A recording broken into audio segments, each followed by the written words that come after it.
Hello everybody, the story of my life, Helen Keller. Chapter 14 शुरू करते हैं। 1892 की विंटर, जो एक ऐसी घटना घटी जिसने हेलन के बचपन के चमकीले आकाश को धुंधला कर दिया। बहुत टाइम तक वो डाउट्स, टेंशन और डिप्रेशन की सिचुएशन में रही। बुक्स का अट्रैक्शन उसके लिए खत्म हो गया। परेशानी का मुख्य कारण एक कहानी द फ्रॉस्ट किंग थी, जिसे उसने मिस्टर एनेग्नॉस को उनकी बर्थडे पर गिफ्ट के रूप में भेजने के लिए लिखा था। मिस्टर एनेग्नॉस अंधों के स्कूल में परकिंस इंस्टीट्यूट के डायरेक्टर थे। हेलन ने यह कहानी पतझड़ के मौसम में बोलना सीखने के बाद लिखी थी। फर्न की खदान से लौटने के बाद मिस सलीवन ने एक दिन उसे नई पत्तियों और कोपलों की सुंदरता के विषय में बताया था। मिस सलीवन के द्वारा किए गए वर्णन ने हेलन को एक उस कहानी की याद दिला दी जो कि कुछ टाइम पहले उसे सुनाई गई थी। उसे लगा कि कहानी का प्लॉट उसके दिमाग में पहले ही तैयार हो गया था।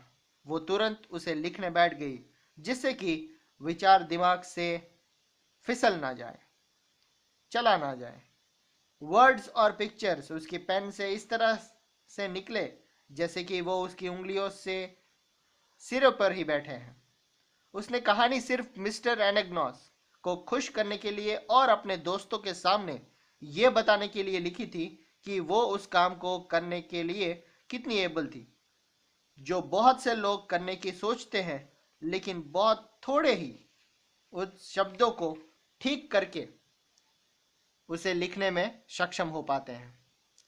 उसे नहीं मालूम था कि उसकी कहानी का प्रकाशन यानी कि पब्लिशन उसकी कल्पना के शीशे के घर को तोड़ देगा और अपमान की कीचे अनरमत के लंबे टाइम तक उसे चुभेगी। कहानी लिखने के बाद हेलन ने उसे अपने दोस्तों और रिलेटिव्स को सुनाया। वो सब सरप्राइज हो गए कि हेलन इतना अच्छा लिख सकती थी। हकीकत में कहानी इतनी अच्छी तरह लिखी गई थी कि किसी को विश्वास नहीं हो रहा था कि वो लेखन के क्षेत्र में किसी बिगिनर्स ने ये कहानी लिखी थी। जब किसी ने उससे पूछा कि वो उसी की रचना है, तब उसने कॉन्फिडेंटली आंसर दिया कि वो उसी की कल्पना की उपज है। अपने दोस्तों और टीचर्स की सलाह पर कहानी का नाम ऑटम लीव्स से बदलकर द फ्रॉस्ट किंग कर दिया गया। हेलन ने मिस्टर एनेग्नॉस को लेटर भेजा। वो एक अंधी बहरी लड़की से ये अनएक्सेप्टेबल गिफ्ट पाकर बहुत खुश हुए। उन्होंने परकिंस इंस्टीट्यूट की आख्या में उस कहानी को पब्लिश किया। कहानी के प्रकाशन ने हेलन की खुशी को चरम सीमा पर पहुंचा दिया, लेकिन कहानी के प्रकाशन के बाद ये सच बाहर आया कि लगभग उसी जैसी कहानी हेलन के जन्म से पहले बर्डी एंड हिज फ्रेंड नाम की बुक में द फ्रॉस्ट फेरीज टाइटल से छपी थी। इसे मिस मार्गेट टी कैनबी ने लिखा था। दोनों कहानियों के विचार और उनकी भाषा इतनी मिलती जुलती थी कि क्लियर लग रहा था कि हेलन ने मिस कैनबी की कहानी सुनी हुई थी और उसे अपनी कहानी एक साहित्यिक चोरी थी। हेलन के लिए यह बहुत बड़ा सदमा था और उसे बहुत अपमान का सामना करना पड़ा। उसके दोस्त उसके टैलेंट पर डाउट करने लगे और उसे संदेह की नजर से देखने लगे। हेलन ने यह याद करने का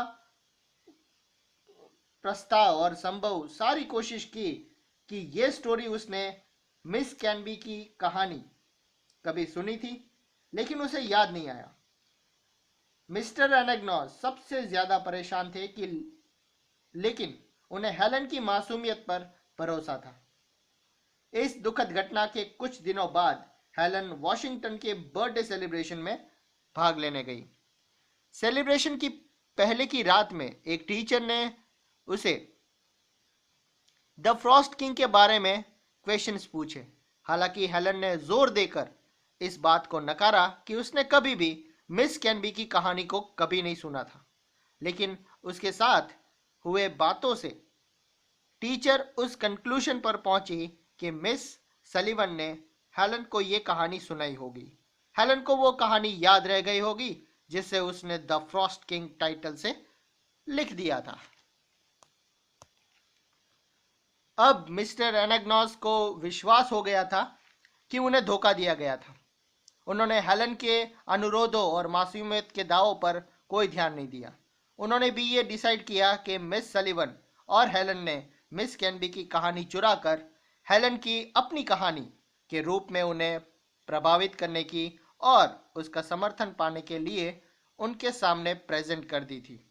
हेलन को पूछताछ के लिए कमेटी के सामने प्रेजेंट किया गया, जिसमें 8 मेंबर्स थे, 4 अंधे और 4 आंख वाले। हेलन से बार बार क्वेश्चन और री-क्वेश्चन पूछे गए। सभी जजेस की उसका लक्ष्य था कि हेलन ये मान ले कि मिस कैनबी की कहानी के बारे में मालूम था और उसने जानबूझकर मिस्टर एनाग्नॉस को इम्प्रेस करने और उनकी तारीफ जीत लेने के लिए उसे अपने नाम से पब्लिश किया था। हालांकि हेवन ने उनके सभी आरोपों पर जोर देकर नकारा, लेकिन जब वो कमरे से बाहर निकली तो उसे अपनी टीचर के प्यार और दोस्तों के विश्वास का एहसास नहीं हुआ। उस रात वो फूट फूट कर रोई और उसके मन में इच्छा हुई कि वो सुबह होने से पहले ही मर जाए। लेकिन धीरे धीरे समय ने अपमान के घाव को भर दिया और वो इस घटना को भूल गई। मिस सलीवन ने मिस कैनबी की कहानी को कभी नहीं पढ़ा था। बाद में काफी जांच पड़ताल के बाद मिस सलीवन और डॉक्टर ग्रेहम बेल इस कंक्लूजन पर पहुंचे कि हेलन ने शायद मिस कैनबी की कहानी को मिस हॉपकिन के साथ गुजारे कुछ टाइम के दौरान सुना होगा। सच्चाई चाहे कुछ भी थी, हेलन को यह मानना पड़ा कि उसे शायद मिस कैनबी की कहानी सुनाई गई थी और लंबे टाइम बाद उसे भूल गई थी। फिर वो कहानी इतने स्वाभाविक रूप से उसे याद आई कि वो उसे अपने दिमाग की उपज लगी।